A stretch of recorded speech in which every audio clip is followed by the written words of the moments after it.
అసలు వ్యవస్థల్ని చేతిలో పెట్టుకోవడము అనేది జగన్మోహన్ రెడ్డికి వెన్నతో పెట్టిన విద్య. ఆయన కిందకి వెళ్ళారు అంటే అదొక పడగ నీడ. ఆ పడగ నీడ కిందకి వెళ్ళారు అంటే వాళ్ళ జీవితాలు దరిద్రం అవ్వవలసిందే. ఇప్పుడు సంజయ్ ఉన్నాడు, సిఐడి సంజయ్. అంతకుముందు సునీల్ కుమార్ అని ఉండేవాడు. సునీల్ కుమార్ని ఏ విధంగా వాడుకొని కూరలో కరివేపాకులాగా తీసేశాడో సంజయ్కి తెలుసు కదా. మరి సంజయ్ అయినా వినకుండా ఉండొచ్చు కదా. ఇప్పుడు ధనుంజయ రెడ్డి ఉన్నాడు, ఇంకో రెడ్డి ఉన్నారు.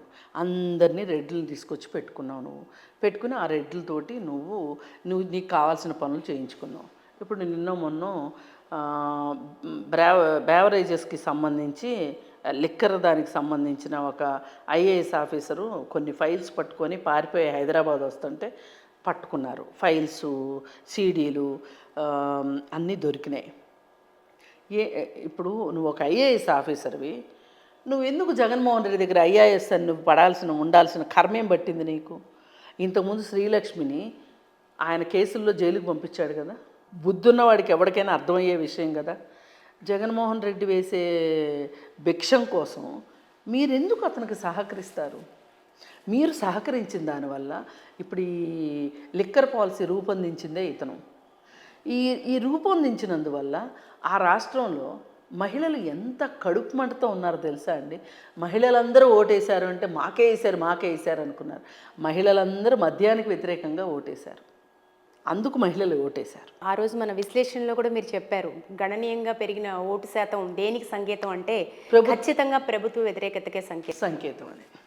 మరి భర్తలు తాగుబోతులైపోయి నాణ్యమైన మందు ఇవ్వక రేటు పెంచేస్తే కుటుంబం మీద అది అదనపు భారం పడి వాళ్ళకి మళ్ళీ అనారోగ్య సమస్యలు వస్తే అది కూడా భారం పడి, ఓ పక్కన ప్రభుత్వ ఆసుపత్రులు సరిగా పనిచేయట్లా, సరిగా లేవు, ఇది వాస్తవం.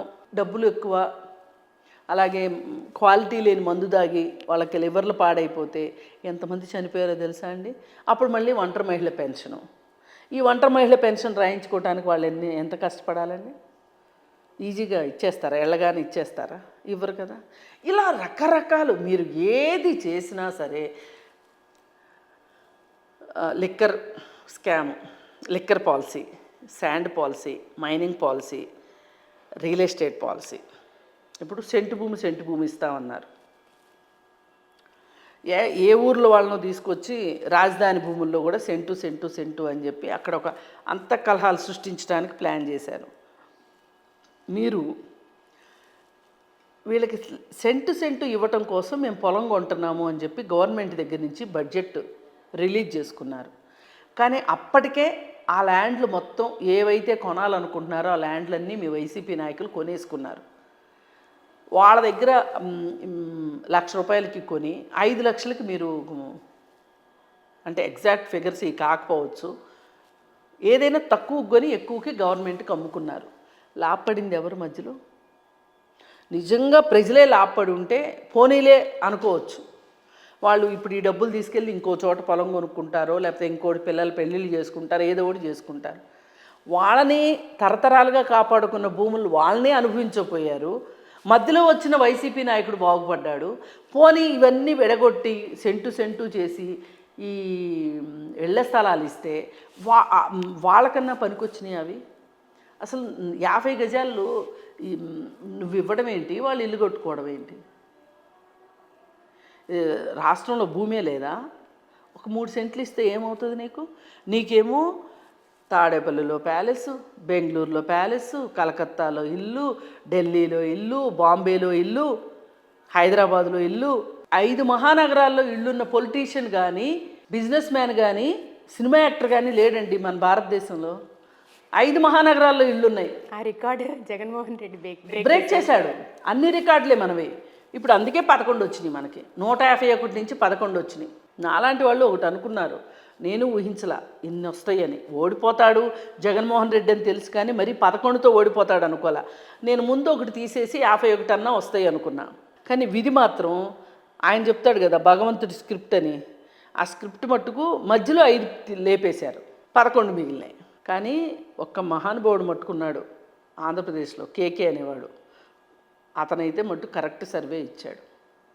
కాకపోతే ఆయన 14 వస్తాయి అన్నాడు. ఓకే. 161 కూటమికి వస్తుంది, 14 వస్తాయి అంటే అది కొంచెం ఇటు అటు మారింది. వాళ్ళకి 164, ఈయనకి 11 వచ్చినాయి. ఆ 3 అక్కడ అడ్జస్ట్ అయినాయి. అది జరిగింది. అంటే చాలామంది మేధావులు వాళ్ళకి తెలిసి కూడా అబద్ధాలు చెప్పారు. ఇది మేధావుల పాపం కూడా ఉంది. ఇప్పుడు ఎనలిస్టులు అనేవాళ్ళు ప్రజల కోణంలో ఆలోచిస్తున్నామా, పార్టీల కోణంలో ఆలోచిస్తున్నామా అనే ఒక జ్ఞానం ఉండాలి, ఇంగిత జ్ఞానం ఉండాలి. ఇప్పుడు గేదెలు కూడా మనం వేసే గడ్డి తినే పాలిస్తాయి. ఎంత గడ్డి తింటే అన్ని పాలిస్తాయి. మనం ఎనలిస్టులు అనేవాళ్ళము ప్రజల వైపు ఉండాలి. ప్రజలకు ఏది మంచి, ప్రజలకు ఏది చెడు అని ఆలోచించాలి. ఏ పార్టీలైనా నిలదీయాలి ఒక అనలిస్ట్ అనేవాడు. కానీ దురదృష్టవశాత్తు పత్రికలు అలానే ఉండాలి, ప్రజల వైపు ఉండాలి. వార్తా సంస్థలో ప్రజల వైపు ఉండాలి, అలాగే అనలిస్టులు ఉండాలి. ఈసారి దౌర్భాగ్యం ఏంటంటే తారాస్థాయిలో అనలిస్టులు ఒక పార్టీలకు కొమ్ము కాయడం, పార్టీలకు కొమ్ము కాయటం, వార్తా సంస్థలు పార్టీలకు కొమ్ము కాయటం, వార్తాపత్రికలు కూడా పార్టీలకి కొమ్ము కాయటం, ఇవన్నీ చేస్తూ ఉంటే ఇప్పుడు ఈ పేపర్ ఏ పార్టీది అని చెప్పే పరిస్థితి, ఈ ఛానల్ ఏ పార్టీకి సంబంధించింది అని చెప్పే పరిస్థితి. దురదృష్టం కదండి. ఇప్పుడు మీరు చెప్పినట్టు ఈ అనాలిసిస్ ఏ పార్టీ వాళ్ళకి చేస్తారు. సో ఈ రకంగా మారిపోయాయి సిచ్యువేషన్స్, ఇప్పుడు పరిస్థితులు మారిపోయినాయి. ఇది కాదు మనకు కావాల్సింది. వాస్తవంగా ప్రజలు ఏమనుకుంటున్నారు, ప్రజానాడి తెలియకుండా ఉంటుందండి ఒక అనలిస్ట్కి.